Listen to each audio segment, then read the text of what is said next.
주요 대학들이 외국인 유학생들에게 트럼프 대통령 당선인 취임식 전에 캠퍼스로 돌아올 것을 권고하고 있습니다.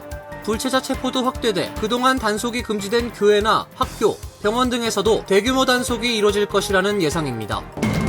미국 내 한인 인구가 200만 명에 육박하고 있지만 한국에서 태어난 한인 인구 비율은 크게 줄었습니다. 뉴욕주 한인 인구는 14만 6천 명, 뉴저지는 11만 명으로 조사됐습니다. 미국 국방부가 북한이 한국의 탄핵 정국을 틈타 도발에 나서선 안 된다고 경고했습니다. 뉴저지주 일대에서 정체불명의 무인기가 지속적으로 출몰해 주민들이 불안해하고 있습니다. 누가 무슨 목적으로 이런 행동을 저지르는지 파악되지 않고 있습니다.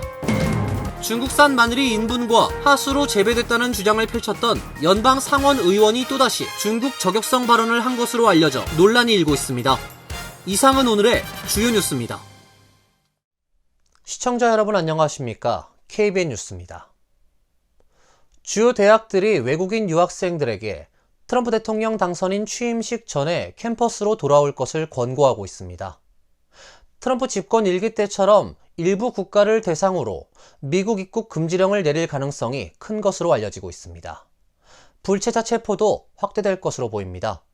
그동안 단속이 금지된 교회나 학교, 병원 등에서도 대규모 단속이 이뤄질 것이란 예상입니다. 뉴욕타임스에 따르면 하버드대, 서던 캘리포니아대, 코넬대, 매사추세츠대, 펜실베니아대, 웨슬리언대 등 많은 대학이 유학생들에게 조기 입국 권고를 내리고 있습니다. 코넬대는 지난달 말 홈페이지에 올린 글에서 입국 금지령은 취임식 직후 발효될 가능성이 크다며 1월 21일 전에 돌아올 것을 조언했습니다. 사무국은 특히 키르기스스탄, 나이지리아, 미얀마, 수단, 탄자니아, 이란, 리비아, 북한, 시리아, 베네수엘라, 예멘, 소말리아 등을 입국 금지 대상 국가로 지목했으며 특히 중국과 인도가 이 목록에 추가될 수 있다고 경고했습니다.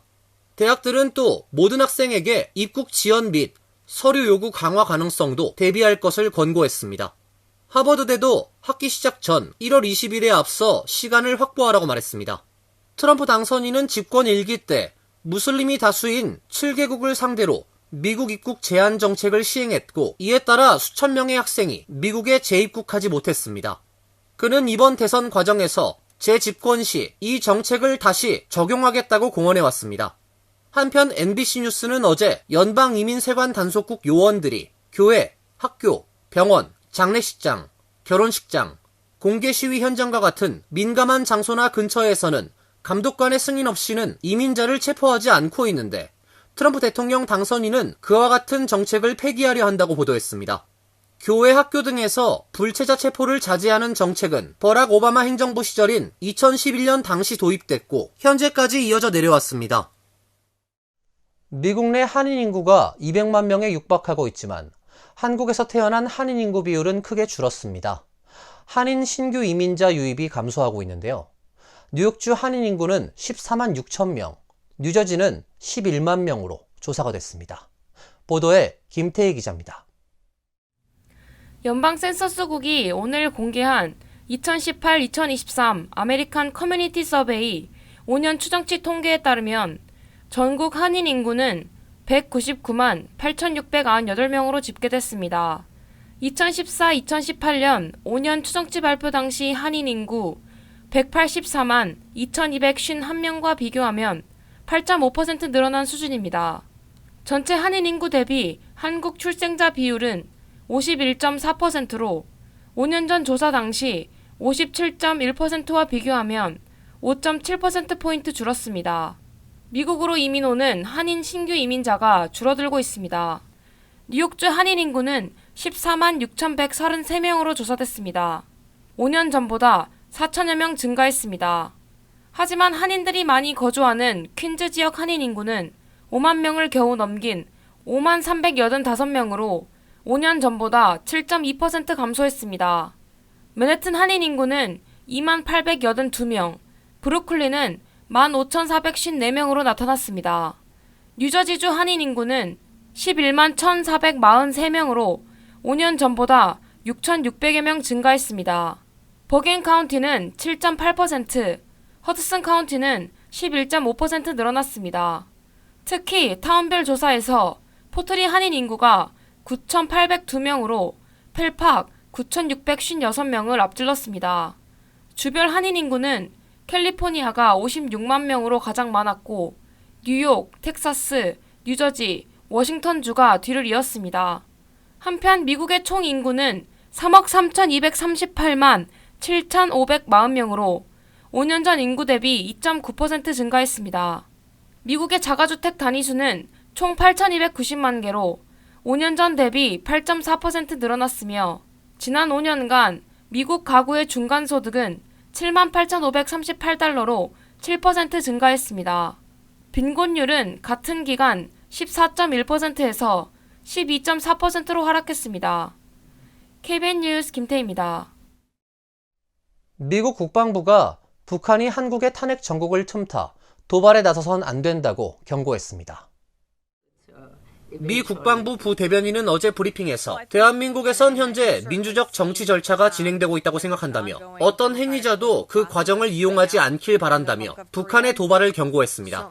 이어 우린 그 과정을 지켜봐야 한다면서 우리가 초점을 맞추고 있고 강조한 건 일본과 한미일, 다른 인도태평양 파트너들 간 협력 심화라고 강조했습니다. 한미 간 협의가 정상적으로 이뤄지고 있냐는 질문에 그렇다며 협력과 대화는 계속되고 있다고 말했습니다.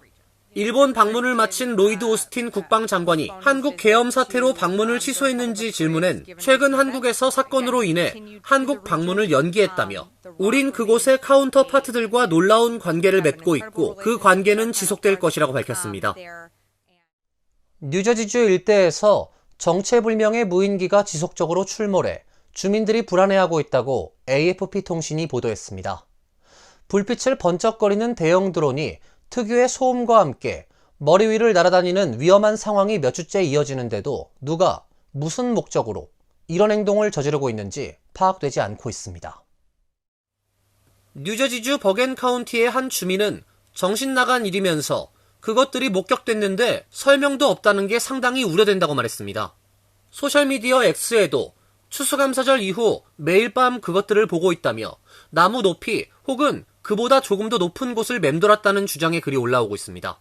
주민들의 동요가 커지고 드론이 사실 미확인 비행물체라거나 이란 등 적대국이 미국 본토를 공격 중이란 음모론까지 확산하자 뉴저지 크리스 스미스 연방 하원 의원은 국방부에 직접 서한을 보내 답변을 요구했습니다.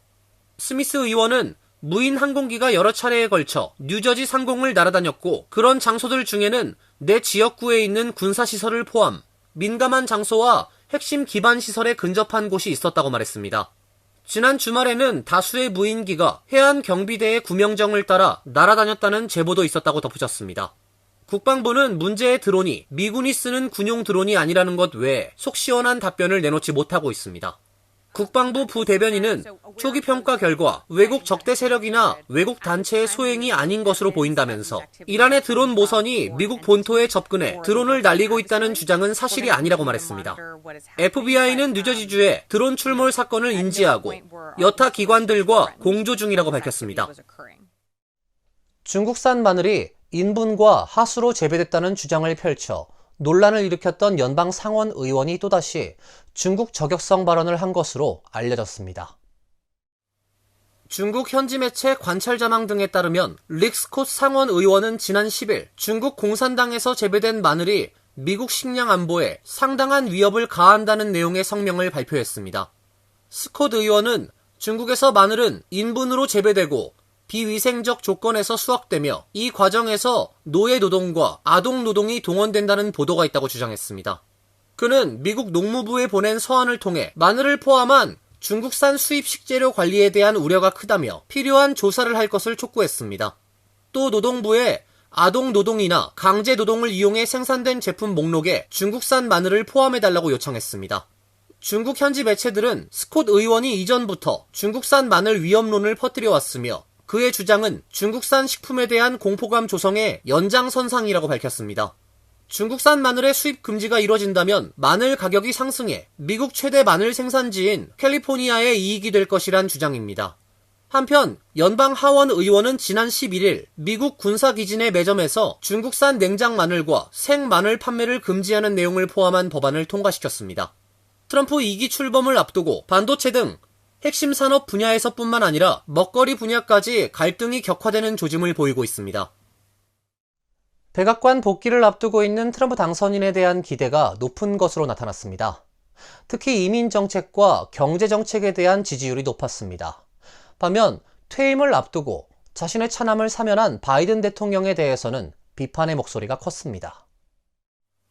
CNN이 지난 5일부터 8일까지 실시한 여론조사에서 전체 응답자의 54%는 트럼프 당선인이 백악관으로 복귀할 경우 잘할 것으로 기대한다고 답했습니다.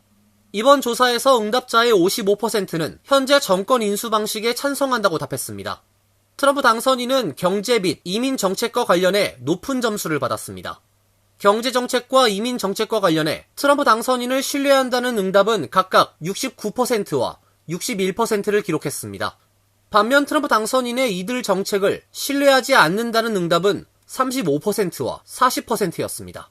CNN은 4년 전 낮은 지지율로 재선에 실패했던 트럼프 당선인이 백악관 재입성을 앞두고 대중과 밀월 기간을 보내고 있다고 평가했습니다.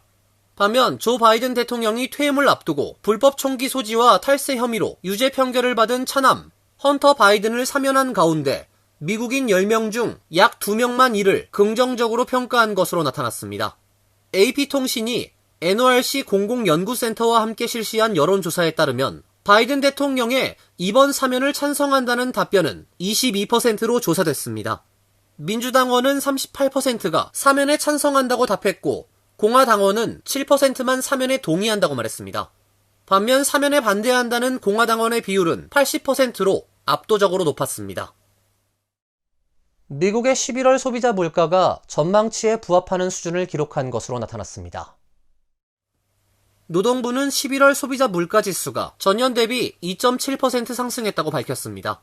전년 대비 2.6% 상승을 기록한 10월 CPI보다 소폭 오른 것입니다. 전월 대비로는 0.3% 상승했습니다. 변동성이 큰 식품과 에너지를 제외한 근원 CPI는 전년 대비 3.3%, 전월 대비 0.3% 상승한 것으로 나타났습니다. 모든 수치는 다우존스 집계 전문가 전망치에 부합했습니다. 11월 CPI 상승의 대부분은 0.3% 상승한 주거비에서 비롯됐습니다. 연방준비제도 관리들과 많은 전문가들은 주택 관련 인플레이션이 둔화될 것으로 예상하지만 이는 매달 상승하고 있습니다. 11월 CPI는 다음 주 예정된 연준의 12월 연방공개시장위원회 이전 마지막 주요 인플레이션 지표입니다. 시장은 연준이 이번 FOMC를 통해 기준금리를 0.25%포인트 인하할 것으로 예상하고 있습니다. 시카고 상품거래소 패드워치툴에 따르면 연준이 기준금리를 0.25%포인트 추가 인하할 확률은 95% 이상입니다. 최근 수명이 급격히 늘어나면서 안락사에 대한 관심도 커지고 있습니다. 아직은 대부분의 국가에서는 안락사를 인정하지 않고 있고 소수의 국가에서만 시행이 가능한데요. 캐나다에서는 연간 사망자 20명 중 1명은 안락사를 선택하는 것으로 집계가 됐습니다. 캐나다 보건부가 어제 발표한 연간 보고서에 따르면 지난해 안락사한 캐나다인은 15,300여 명으로 전체 연간 사망자의 4.7%를 차지했습니다. 캐나다에서 안락사 인구는 5년 연속 늘어나고 있습니다. 다만 지난해 증가율은 16%로 과거 평균인 31%보다는 증가세가 둔화했습니다. 안락사한 이들 중 96%가 죽음을 앞둔 말기 환자였고 나머지 4%는 장기간 만성질환을 앓은 환자였습니다. 안락사한 시점의 평균 연령은 77세로 가장 흔한 질환은 암으로 집계됐습니다. 캐나다 보건부는 올해 처음으로 인종별 안락사 인구를 집계했는데 전체의 96%가 백인이었고 아시아계가 1.8%로 뒤를 이었습니다. 백인이 70%, 아시아계가 5.7%를 차지하는 캐나다 인구 구성과는 차이가 있습니다. 지역별로도 캐나다 인구의 22%를 차지하는 퀘벡주에서 전체 안락사의 37%가 이뤄지는 것으로 나타났습니다. 캐나다는 2016년 안락사를 합법화한 이후 조금씩 안락사가 가능한 범위를 넓혀가고 있습니다. 애초에는 사망이 임박했다는 것이 명백한 경우에만 안락사를 허용했지만 2021년에 만성질환으로 인해 쇠약해진 환자도 안락사할 수 있도록 했습니다. 현재 의회에서는 정신질환자에게도 안락사를 허용하는 법안을 논의하고 있습니다. 이어서 간추린 소식입니다. 바이든 대통령은 오늘 총 1,539명에게 감형을 포함한 사면을 단행한다고 밝혔습니다. 1,500명에 대해서는 감형을, 39명에게는 형벌 면제 조치가 취해졌습니다. 사면자 중 39명은 마약 등 비폭력 범죄로 수감된 경우며 감형은 코로나19 팬데믹 당시 감염병 확산 방지를 위해 교도소 수감에서 가택연금으로 전환했던 이들을 대상으로 이루어졌습니다. 바이든 대통령은 대통령으로서 반성과 재활의 의지를 보여준 이들에게 자비를 베풀고 미국인들이 일상에 참여할 기회를 회복하고자 한다고 사면 이유를 밝혔습니다. 이번 사면은 역대 미국 대통령이 하루에 단행한 사면 중 최대 규모입니다. 지금까지 가장 큰 규모의 사면은 2017년 버락 오바마 당시 대통령이 퇴임 직전 330명에게 내린 사면 조치였습니다. 사회보장국에 따르면 내년 1월 6일부터는 예약을 해야 서비스를 받을 수 있게 됩니다. 예약 서비스에는 사회보장 카드 발급 등 SSA의 모든 업무가 해당됩니다.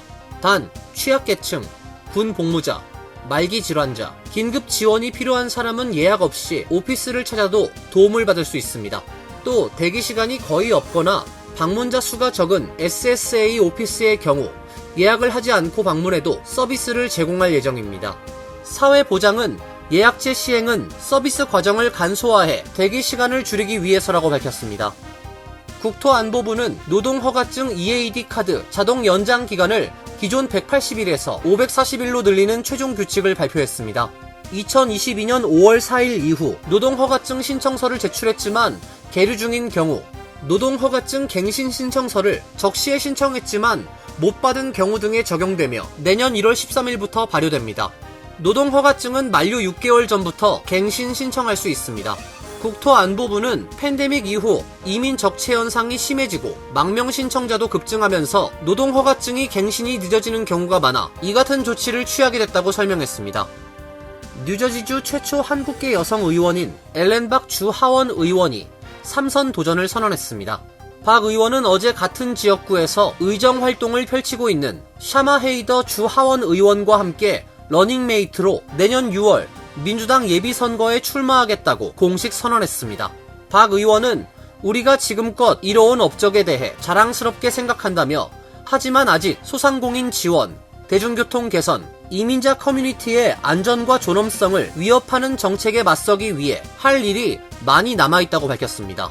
2021년 뉴저지주 하원 의원으로 선출된 박 의원은 2022년 12월 뉴저지 김치의 날 제정 결의안을 발의하고 베트남 전쟁 참전 한국군 예우 법안, 인종차별 제지 법안을 마련하는 등 한인 사회를 위한 목소리를 끊임없이 내고 있습니다. 환율과 증권 소식입니다.